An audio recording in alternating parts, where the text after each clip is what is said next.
So, on the face of it, it was a row between MPs and the Speaker of the House of Commons. My point is bigger than your point. He said, she said, the usual scenes of political disarray. But if you scratch the surface of this story, of what actually happened this week, something far more sinister was taking place. The Speaker of the Commons rolled over and placated the growing number of anti-Semites that appear to be successfully driving a political agenda. I can already hear the dissenters at the back bleating away that this is some kind of twisted version of events, a skewed interpretation of what actually happened. Well, let me save you the bother. Last night, the Houses of Parliament were lit up in big, bright colours as the words "From the river to the sea" were projected onto the side of Big Ben. 90 metres of anti-Semitic wording displayed for the capital, the nation and the world to see. From the river to the sea, writ large in illuminated letters, bang on the side of the mother of all parliaments. I mean, just let that settle for a moment. Maybe it was the anti-Semites' way of saying thank you to the Speaker, the final piece of the puzzle neatly in place. Parliament did their bidding, and here's a reminder of what it's all about: the eradication of Jews and the destruction of Israel. This was not, of course, an isolated incident. Over the last few months, we've seen copious demonstrations calling for the same thing. In scenes which look more like a demo in Tehran, we've witnessed the extraordinary sight of people in this country waving ISIS flags, chanting racist slogans, and proudly carrying banners calling for Israel to be wiped off the map. We've seen Jews hounded out of a theatre while the audience clapped and chanted. Their crime? Well, just being Jewish. We've seen university lecturers attempting to explain that being anti-Semitic is not necessarily against the rules of free speech. We've even seen elected politicians refer to an internationally recognised terrorist group as allies and freedom fighters. Today, the former Home Secretary, Suella Braverman, made the claim that Islamists, the extremists and the anti-Semites are now in charge of Britain. Writing in the Telegraph, she said they've bullied the Labour Party, they've bullied our institutions, and now they've bullied the country into submission. She accuses political leaders of burying their heads in the sand, preferring to believe in the illusion of a successful multicultural society and remaining terrified of being called racist if they challenge it. But the law has not changed, she says. Mass extremism parades itself proudly, campuses remain dangerous places for Jews, and Labour is still rotten to the core. Strong words from Braverman. But she does have a point. We've now given a terrifying green light to extremism in this country. When you're allowed to display a well-known racist trope on a public building and the police stand by and do nothing, or wave flags and placards supporting a medieval death cult with a free pass, you just know we're not living in simply changing times, but extremely dangerous ones. With all of this in mind, we're asking the question, why has anti-Semitism been given a free pass? 0344 499 1000. Joining us now to discuss this and a few of the other big stories of the day, political commentator Emma Revell is here. Good to see you, Emma. Good to see you. Interesting that Braverman made these comments in the Telegraph. Some people, even on the right, have said, look, she's gone a bit over the top with this. And by the way, she was the Home Secretary, so she was in a position to challenge some of this stuff. And the current Home Secretary, James Cleverly, has sort of disagreed with that broadly. But there is definitely an issue here, and there's a problem.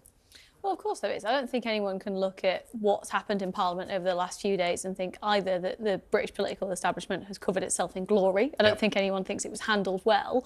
But if you look at the reasons why Lindsay Hoyle said he made the decisions he made because he was concerned about the security of parliamentarians, that's something that he is right to be concerned about. These are not ill-founded concerns that he has about people protesting but he didn't say that MPs. to start with, though, did he? That was the problem. If he'd have said that at the beginning, like, look, I'm going to break precedent here because I'm aware that the security, I'm aware of stuff that many people in this House are not even aware of, so therefore I'm going to do this. But he kind of almost retrospectively gave that as a reason and then had to say sorry. Well, also, even just highlighting that as a problem is not... Unfortunately, it's a difficult basis on which to change parliamentary procedure because arguably, and many people have said this before, you shouldn't be changing, decades, centuries of parliamentary procedure because if a few people have put pressure on MPs, it's right that we are concerned about, potential attacks on MPs. Of course, we should be. And it's one of the things that Lindsay Hoyle has made a priority the entire time that he's been Speaker is the safety of people working in Parliament. But we should also be standing up to people who make these kind of threats. Is it too strong, then, to suggest that as a result of what he... And I said it at the beginning, look, as a result, the upshot is that some of those anti-Semites, some of those that were lobbying Labour or the or whoever, that they won the day. They successfully lobbied themselves into a position where the Speaker changed the rules almost to placate them. I think what Suella Braverman said, you know, is Islamists are sort of ruling, I can't remember the exact wording, but in charge, effectively. Yeah. I think that is slightly overblown. This is one small incident, but it is reflective of a trend where, unfortunately, I think many people would say that the Met Police have not responded to, you know, protests outside MPs' homes. Well, the Big Ben thing last night. Yeah. I mean, I thought it was a kind of led by donkeys kind of joke at first. You know, that they was almost parodying anti-Semitism, or it's just not real. That happened on the side of a part of the Houses of Parliament? Well, I've got the wording... I mean, that's just extraordinary. 90 metres of racist bile displayed, and apparently that's not even illegal. Well, I thought it was important to quote the wording of the Met Police. They said, while there are scenarios where chanting or using these words could be unlawful depending on the specific location or context, its use in a wider public protest setting, such as this, is not a criminal offence. I cannot... So which settings and locations are OK if Parliament, you know... They had literally where is the line? Just had this vote. They'd literally...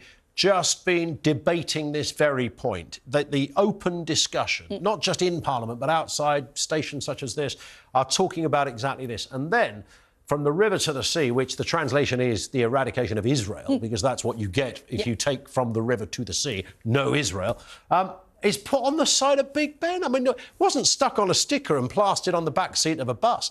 On the side of Big Ben. Somebody thought about that. That presumably cost a few quid. Yeah. How they couldn't find the person projecting it, I don't know. But even if they did, according to the old bill, it might not even be illegal. Yeah, because it was used in a wider public protest setting. That is, I find that breathtaking. That seems as objectionable to me as chanting it directly at one person shouting it at another in the street.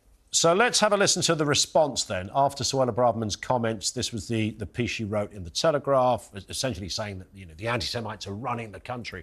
And that might be over the top. Here's what the current Home Secretary, James Cleverly, said on Times Radio this morning.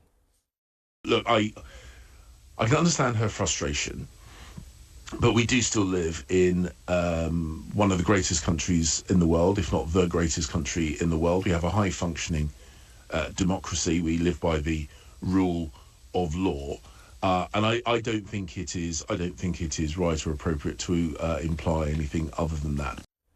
Yeah, I mean, look, that's what he would say. He's the current one. If she was the current Home Secretary and a predecessor had said it, she'd probably be saying the same thing now.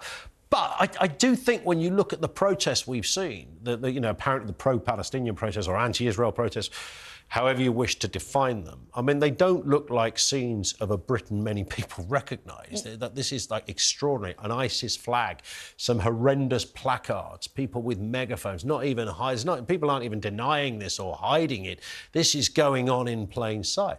It just doesn't look like something people recognise. And there is a sense that anti-Semitism has been given a free pass. And if you're going to make the argument, which I think James Cleverly is, that, you know, people are entitled to free speech, there are some limits to that, and I think incitement of, you know, harm or hatred is one of them, and I think many people would say this kind of chant falls into that category. But even if you have free speech, you have the right to say whatever it is you're feeling. That doesn't mean you're free from the consequences of that speech. And if it, you know, falls foul of the law in Britain, there should be consequences. I think that's where people are falling down. You shouldn't be prevented from saying it in the first place, but once you've said it, you should deal with the consequences of having said that.